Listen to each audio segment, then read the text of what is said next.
Can you retire with $500,000 in savings? Well, the answer is yes, but the question is how exactly is that going to look in terms of being able to meet all your needs? And this depends on a number of factors. So that's how much do you spend, what other types of income do you have, maybe Social Security or a pension, and then other aspects of your finances. So let's walk through an example to see exactly how it might work with somebody who's going to retire with $500,000 in savings.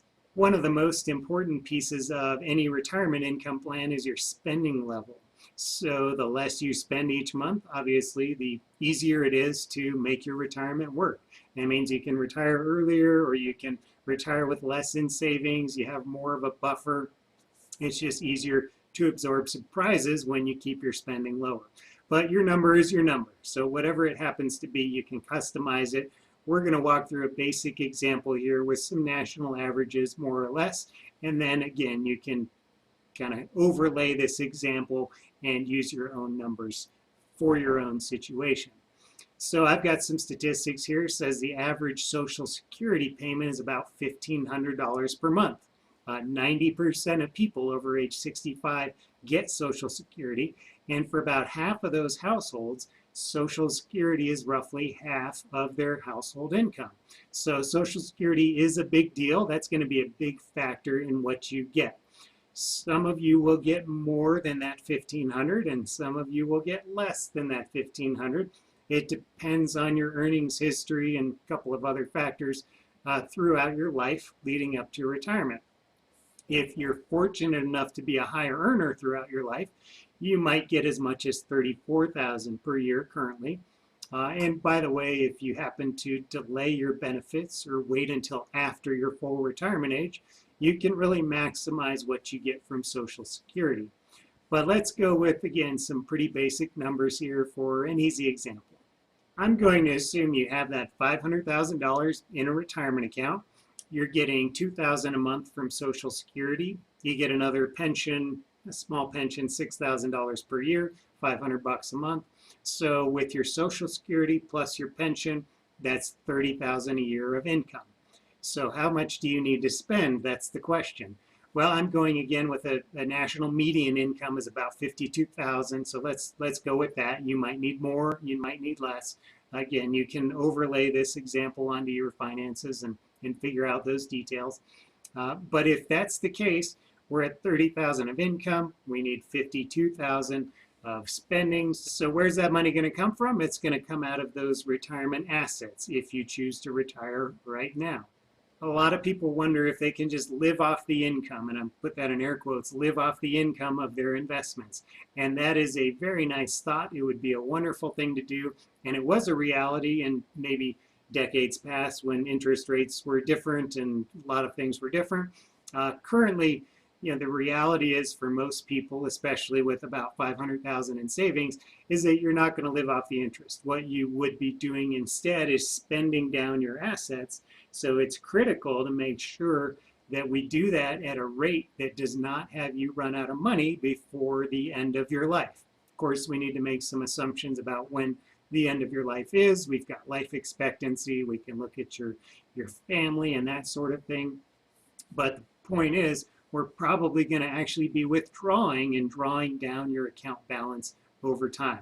So how much can you pull out of your assets? How much is safe to withdraw from what you have socked away, that $500,000 nest egg, for example? Well, it's a very difficult question, and it depends on a lot of things, and it requires predicting the future.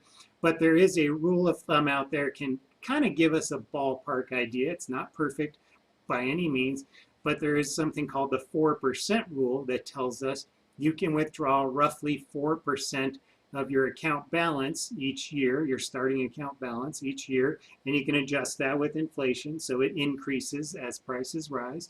And that should last, and I say should because we don't know if it will, should last for about a 25-year retirement. So the idea being that you can take 4% of the starting assets each year and spend that. So 4% of $500,000 is $20,000 per year. Might not sound like a lot based on your $500,000 nest egg, But again, this is an increasing amount. So in the following year, it's going to be more than $20,000. And in order to make that work where you can keep increasing the monthly and the annual income, you need to start somewhat small. Now, in our example, we said you needed $22,000 per year to close that gap. And so here we've got 20,000 that we can pull out using the 4% rule. Can you pull out more? Yes, you can. Then you're starting to get into what we might call less safe territory. Is that a good thing or a bad thing? We'll have to kind of look at the details, but this is a way to estimate exactly how it might work for you based on what you have. Okay, so far we're $2,000 per year short, and we also have to deal with the tax issue. And I don't say all of this to take the wind out of your sails, but these are the types of things that you need to know about. It's critical to be aware of all of this before you go into it so that there are no surprises when the day comes that you want to retire. So what can you do to fix that shortfall? Well, there are a couple of different strategies, and most people think first of just cutting expenses, and I'll spend $2,000 per year less. If that's the case, and if that's something you can easily do, that's perfect. That's a great way to make it work. And trimming your spending is a really powerful way to fix your retirement. But if you do a couple of other things, you can also get some pretty good results. One of them happens to be just working longer. Might not sound appealing, but here's what happens when you do that. Number one is you shorten the number of years that you need to fund in your retirement between your retirement date and your life expectancy. The other thing is you can use those working years to add to your retirement savings. So you can put more money away so you have more to draw out later. You might also be improving your Social Security benefits. So especially if you're in your highest earning years right now, you're kind of bumping up what you might get each month from Social Security. That makes a nice difference. As well as you might wait an extra year or two to claim your Social Security benefits, and that can potentially give you another increase from your delayed retirement credits. So a lot of different things can work together to really help you out. May not be the first choice you have, but these are the things you need to look at. These are the things you need to know about as you make that plan. So I hope this is really helpful. It is absolutely possible to retire with $500,000. If you have two people getting Social Security benefits, I mean, that just makes it that much easier. But take this example and again, make it fit for your situation and put those pieces together. What is your income? What is your pension? What is the gap that you need to fill? And how is